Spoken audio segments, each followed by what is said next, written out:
Just a few minutes ago, the video that will likely define this entire week erupted across social media.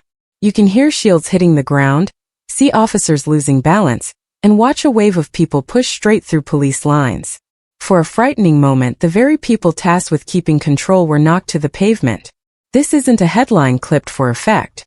These are live broadcasts, unedited streams, and direct eyewitness clips from London, Manchester, and several other towns. Protesters broke through barriers, police formations collapsed, and for hours it genuinely felt like the streets were controlled by the crowd, not the authorities. If you want to follow every shift, every verified update, and every consequence as it happens, make sure to subscribe. More than 98% of you watching still haven't. And this channel doesn't sugarcoat anything. We show events as they are. It's free to join, it costs nothing, and each subscription helps us continue revealing what's really taking place across Britain. Thanks to everyone already here, you're the reason this works. Yesterday, different groups gathered in city centers for various causes, some well-organized, others forming quickly, and what should have been a noisy but lawful display of public anger turned into disorder. In clip after clip, you hear the same shouts. They're pushing officers down. And, they're on the floor. Live streamers caught everything. The yelling, the panic, children crying, the metallic clang of shields. Everyday people suddenly found themselves in chaotic scenes. Those raw videos have now circled the globe. They're everywhere on X, TikTok, and evening news segments, where commentators offer a dozen conflicting explanations. But it's important to be accurate. Over the past week, the UK has seen repeated large-scale protests, from Gaza solidarity marches to anti-immigration gatherings and Republican demonstrations. Police forces have warned repeatedly that they are operating at full stretch. The Home Office and senior ministers have acknowledged how disruptive this has become.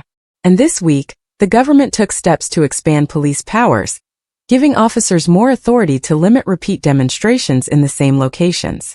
Ministers say the change is necessary because of how often protests have erupted recently, and how quickly some have turned aggressive. Civil liberties groups, however, worry this could criminalize protest itself. The videos circulating now only intensify the debate. One moment shows officers forming a solid line. The next shows protesters breaking through, people falling over each other, and officers trapped on the ground while colleagues struggle to pull them back up. Witnesses have reported baton swings, thrown bottles, and a level of aggression that put families at risk. In some of the most widely shared clips, you see an officer being helped to his feet, parents rushing children out of the area, and an older citizen holding a sign while caught in the chaos. These images make the argument simple for many. Either the state can't protect people properly, or it is reacting too harshly when it tries. This week's events don't come from a single issue. They sit at the center of several heated political debates. Years of cuts to policing budgets, shortages of frontline officers, the pressure from constant national demonstrations, and a political climate where institutions are often pushed to choose sides instead of staying neutral. Police leaders have warned again and again that they have fewer officers and a rising workload. That reality becomes impossible to ignore when barriers must hold against tens of thousands of people. That strain explains why officers can sometimes be overwhelmed, and why politicians quickly feel pressured to offer fast, visible solutions instead of thoughtful long-term fixes. Public reaction has been sharp and divided. Some veteran groups, frontline officers, and conservative commentators say this proves it's time to give police every tool they need.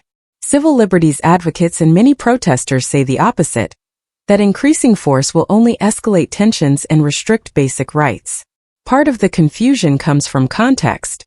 Some viral clips have been edited to highlight one moment and remove another. Fact-checkers have been working non-stop to verify which footage is genuine. In the last fortnight, several clips were misleadingly labeled or reposted without explanation. Outlets like Reuters have already corrected timelines and traced original sources that were misused as proof of either police misconduct or failure. The truth sits in between. Real scenes where police struggled, real moments where tactics went too far, and a non-stop stream of videos that shape public opinion in real time. Politically, the impact is already visible in Westminster. This week, the Prime Minister and Home Secretary held urgent discussions with police chiefs and local leaders. The opposition criticized the government for not providing stable funding or a clear strategy. Starmer's team faces the hardest kind of political pressure. Voters demanding both safety and freedom, instantly, with no easy way to provide both. The Home Secretary's proposal to let senior officers consider the overall impact of repeated protests is meant to address the street disorder, but it comes with political risks. Critics argue it edges too close to restricting the right to protest. Police on the front line say they're exhausted and under-resourced. Protesters say they're being silenced. Both sides feel their concerns are real, and politics has to turn those concerns into workable policy, something incredibly difficult when viral footage drives the national mood. It's also important to understand the mix of movements involved. This wasn't one single cause. Pro-Palestine marches have brought huge crowds, sometimes followed by confrontations and mass arrests. Anti-immigration actions have appeared in towns with asylum hotels, occasionally turning violent and injuring officers. Anti-monarchy rallies, including Not My King events, have tapped into wider frustrations about the constitutional system. Each type of protest has its own legal rights, political sensitivities, and breaking points, but they all rely on the same limited pool of trained officers. Social media has acted as both amplifier and battlefield. Within hours of the first viral videos, hashtags exploded, side-by-side comparisons appeared, and influencers and commentators began monetizing the outrage. One video shows officers on the ground. Another shows a peaceful family. An edited version stitches them together, implying police targeted innocent people. Because these edits spread in seconds, public opinion forms before official verification can catch up. Fact-checking takes hours. Online reaction forms instantly. Internationally, the footage has been damaging. Global broadcasters ran the scenes during prime time. Diplomats quietly asked about the UK's approach to public order. Some investors requested reassurance about how stable British cities are before moving forward with projects. When a major financial and cultural center appears unstable, the ripple effects reach trade discussions and investment choices, not just social media chatter. Behind all of this are human stories that make the debate painful. A serving officer told a national union that morale is low and staff shortages leave teams exposed. Veterans charities shared accounts of former soldiers living on the streets, stories that make government failures feel deeply personal. Activists camped outside migrant housing spoke of families stuck in temporary rooms and councils struggling with limited resources. None of these stories cancel each other out. They simply show how complicated the problem is. Any immediate action will help one vulnerable group while potentially hurting another. Expect ministers to respond in 3 ways. Emergency funding to support local policing and welfare. Strong public messaging to restore confidence. Promises of long-term reform to address deeper issues like housing and staffing. But short-term money can't fix staffing gaps overnight. Messaging can't erase viral videos. And reform takes time, something the public may not be willing to give. Legal and institutional responses are already underway. Police leaders have opened internal reviews of tactics used on the busiest days. Civil rights groups are preparing challenges to any overly broad use of new powers.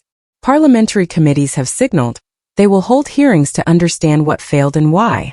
Those processes will be slow, public, and contentious, but they're necessary if accountability is going to be more than a slogan. The political choices ahead are harsh. A forceful response may fuel more protests and look like punishment for dissent. A soft response may lead to more disorder and a public belief that the state has lost control. Which approach restores calm without damaging civil rights? That is the central question, and there is no simple answer. As this continues to unfold, watch for 5 key signals. Whether the Home Office's new guidance is actually implemented and how tightly it is written. Whether police forces receive fast surge funding that results in visible changes. Whether independent inquiries find deeper failures in planning. Whether community-level interventions, town halls, rapid housing help, veteran support, actually move forward. Whether public opinion shifts from anger to acceptance of necessary compromises. We're at a turning point. If the state responds with transparent reforms that deliver meaningful improvements, tensions will ease. If it responds with tough laws and media spin, the outrage will simply find new footage to ignite. So here's what I want to hear from you. Do you think police were overwhelmed because of lack of staff and resources? Or is this what happens when a government chooses to prioritize protest rights over preventive control? Should officers be given broader powers to limit repeated demonstrations? Or does that risk restricting basic freedoms? And finally, where should emergency funding go first? To frontline policing? Or to community services that address deeper problems like homelessness and social strain? Share your thoughts below. Send this to someone who wants the full verified context behind the viral clips. And make sure you're subscribed. We'll be tracking every verified update, every hearing, and every legal development as this story evolves. The streets have spoken. Now the institutions must respond. This is Britain's most urgent public order challenge in years.